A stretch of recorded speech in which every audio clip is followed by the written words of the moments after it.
कौशल्या जी के सामने जब प्रभु प्रकट होते हैं वहां पर सुख और हित जो है दोनों का आनंद है।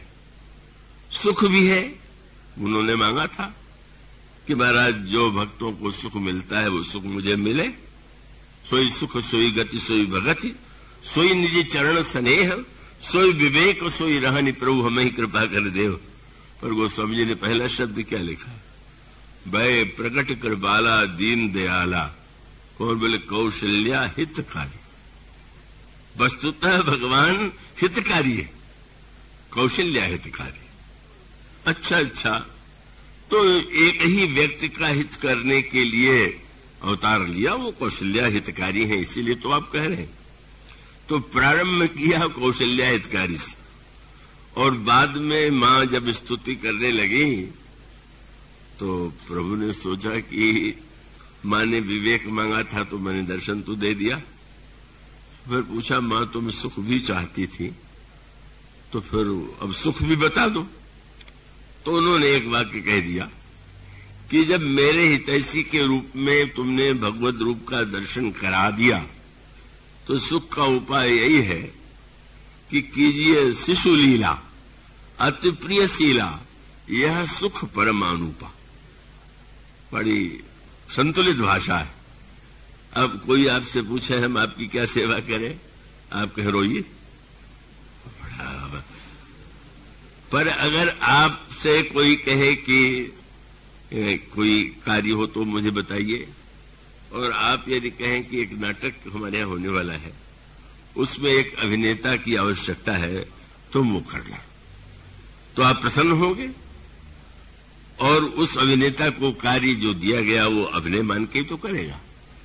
तो मां ने सीधे नहीं कहा कि रोइए, क्या कहा? कीजिए शिशु लीला। अब जब मनुष्य बन ही गए हो तो नाटक का ठीक ठीक निर्वाह भी कर डालो। कोई बच्चा जन्म लेता है तो हंसता थोड़ी हो, तुम तो मुस्कुरा रहे हो। इसलिए जब नाटक तो जैसे बने हो वैसे ही बन करके दिखाओ। तो भगवान ने सुनी बचन सुजाना रोदन ठाना। बड़ा बस मां अगर तुम्हें प्रसन्नता होती है मेरे रोने से, यही भगवान की करुणा वृत्ति है। वो करुणा वृत्ति है कि अगर मेरे रुदन से भक्त को प्रसन्नता होती है तो मुझे स्वीकार है। सुन बचन सुजाना रोदन ठाना, होई बालक सुरभूपा। और उसके पश्चात समाप्त कहा क्या किया गया? कौशल्या हितकारी से प्रारंभ हुआ, और छंद के बाद अगला दोहा पढ़िए तो इसमें क्या मिला? बोले कौशल्या हितकारी नहीं।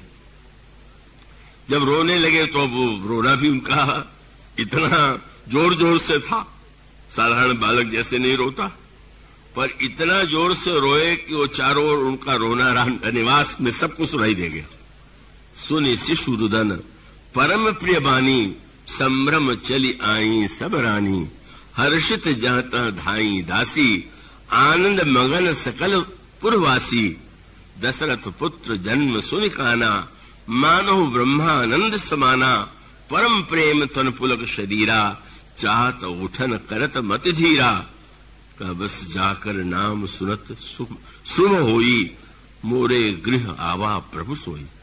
और परमानंद पूरी मन राजा, कहा बुलाई बजावो बाजा। मानो भगवान का रुदन लोगों को निमंत्रण दे रहा था, मैं आ गया हूं, मनुष्य बन गया हूं। तुम्हारी आंसू के लिए ही तो मैं अपनी आंखों में आंसू ले रहा हूं।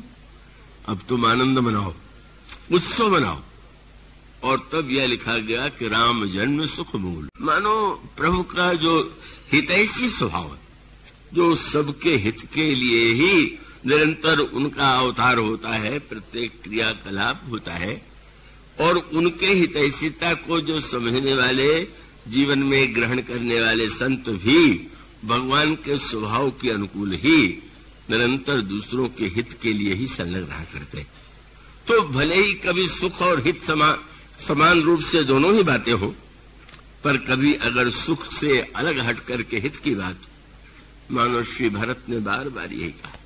रामायण का सूत्र ये है कि प्रत्यक्ष केवल कुछ क्षणों के लिए, कुछ दिनों के लिए कुछ महीनों के लिए अगर सुख मिल गया या एक जन्म के लिए सुख मिल गया और क्षण सुख लागी जन्म कट सतकोटि, तो वो सुख किस प्रकार का सुख हो सकता है। और इसलिए मानो हितप्रद भगवान और सब एक ही क्या, पर ऐसा संसार में कोई नहीं है कि जो स्वार्थ युक्त न हो। तो स्वार्थ युक्त है तो कोई बुरा मानने की बात नहीं है, सभी स्वार्थ युक्त है। अगर हमारा स्वार्थ दूसरे के स्वार्थ को नष्ट नहीं करता तो स्वार्थ में कोई हानि नहीं। लेकिन बाकी यही है कि प्रभु, संसार में सब लोगों का कोई न कोई स्वार्थ होता है। यहां तक कि माता पिता स्वार्थ है, तो माता पिता में भी कोई न कोई स्वार्थ तो मन में होगा ही कि भविष्य में लड़का बड़ा होकर के वृद्धावस्था में मेरी सेवा करेगा। लेकिन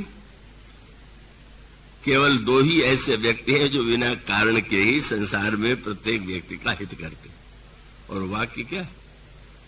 बस उत्तर यही है उनका, क्या ये जो संसार में सर्वत्र स्वार्थ है, लेकिन हेतु रहित जग जुग उपकारी, तुम तुम्हारे सेवक असुरारी। या तो आप सबका हित चाहते हैं या जो आपके भक्त संत हैं वो सबका हित चाहते हैं, उसे छोड़ करके दूसरों के जीवन में यह विशेषता नहीं दिखाई देती। हनुमान जी महाराज लंका में सीता जी को ढूंढते ढूंढते थक गए, और जब विभीषण का भवन देखा तो सोचने लगे कि निशाचरों की नगरी में भला संत कहां से होगा। तो अचानक संशय हुआ और विभीषण प्रातः काल उठ करके जब राम नाम उन्होंने लिया, वो तो संत ही हैं, इतने प्रेम से राम नाम ले रहे। अब प्रश्न आया कि परिचय तो है नहीं, तो आप अगर परिचय करें तो बुरा तो नहीं मान जाएंगे। रावण के भाई हैं, रावण के महल के बगल में रहते हैं। तो हनुमान जी ने कहा अगर वो परिचय नहीं भी करना चाहेंगे तो मैं बलपूर्वक परिचय करूं, मिलूंगा ही, न मिलना चाहे तो भी। क्यों? बोले यही सन हठी करिहूं पहचानी, साधु तो हो ही न कार्य जहानी। संत तो कभी भी उसके द्वारा कार्य बिगड़ सकते ही नहीं, तो मिलेंगे रुष्ट भी होंगे तो काम तो बिगाड़ सकते नहीं। मानो कितना महत्व है संत का, और उसका तात्पर्य वही है कि संत ही परम हित। भगवान सबके हित ऐसी है, और संत निरंतर परहित निरत निरंतर। ये गोस्वामी जी मेरे पत्रिका में प्रभु से प्रार्थना किया, कबहू कहो यही रहनी रहो गो, श्री रघुनाथ कृपालु कृपाते, संत स्वभाव गहो। और उसमें वही उन्होंने यही कहा कि बस परहित निरत निरंतर, मेरे जीवन में हर क्षण प्रत्येक क्रिया परहित के लिए हो। तो ऐसे हित ऐसी प्रभु को छोड़ करके जब मंथरा और रूप लोभ को कोई हित ऐसी मान ले कि लोभ करने में हमारा सबसे बड़ा हित है, अभी इतना एकत्र कर लो कि अगली पीढ़ियों को कुछ करने ही न पड़े, तो मानो वह व्यक्ति जिस दुख और संकट का ग्रास बनता है वह प्रतीक कह गई। लेकिन प्रभु की विलक्षणता यही है कि चित्रकूट में भी तीनों माताओं में सबसे पहले प्रभु ने क्या कहा? प्रथम राम भेटी कैकेयी, सरल स्वभाव भगत ही मति भेई। सबसे पहले जाकर के कैकेयी जी के हृदय से लग गए, प्रणाम भी किया, पर बाद में चरणों में प्रणाम करने के पहले हृदय से क्यों लग गए? प्रभु ने कहा कि मेरे हृदय में एक बात थी कि मेरे छोटे भाई को राज्य मिलना चाहिए, बड़े बंधु विहाय बड़े अभिषेक, पर मैं गुरुजी के संकोच से बोल नहीं पाया। कैकेयी जी ने जब वरदान मांगा तो मैं समझ में मेरे हृदय की बात तो इन्हीं को समझ में आई होगी, ये न समझ लीजिएगा कि सचमुच समझ में आई थी। कई लोग इसी से कैकेयी जी को प्रमाण पत्र देते, ये प्रभु के उदारता का प्रमाण पत्र है कि उन्होंने दुख देने के लिए किया, पर प्रभु ने कहा कितना मेरे प्रति उदार भाव है कि मेरे हृदय की इच्छा को उन्होंने पूर्ण किया।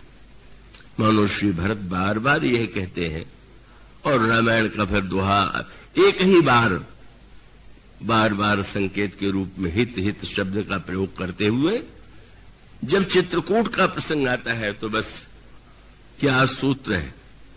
बोले महाराज, अब कीजिए सोई, सबकर धर्म सहित हित होई। सबके धर्म की रक्षा हो और सबका हित हो। मेरा ही स्वार्थ पूरा हो जाए, मेरा ही हित हो जाए और अन्य लोगों का न हो, यह वृत्ति तो हमें समाज में राम राज्य के विरुद्ध ले जाती है, जहां परस्पर व्यक्ति स्वार्थ में संलग्न होकर के रह रहा हो। और जहां राम राज्य है माने जहां पर सब सुखी, सब सुचरित, मानो भगवान सबका हित करने के लिए अवतार लेते हैं। और उनके भक्त संत भी हैं, उनका जीवन भी निरंतर परहित में संलग्न रहता है। इसलिए भगवान श्री राम ने जो वाक्य कहा, परहित सरिस धर्म नहीं भाई, वह उनके चरित्र में साकार हो रहा है। आज इतना ही, कल इसके बाद की चर्चा। बोलिए श्री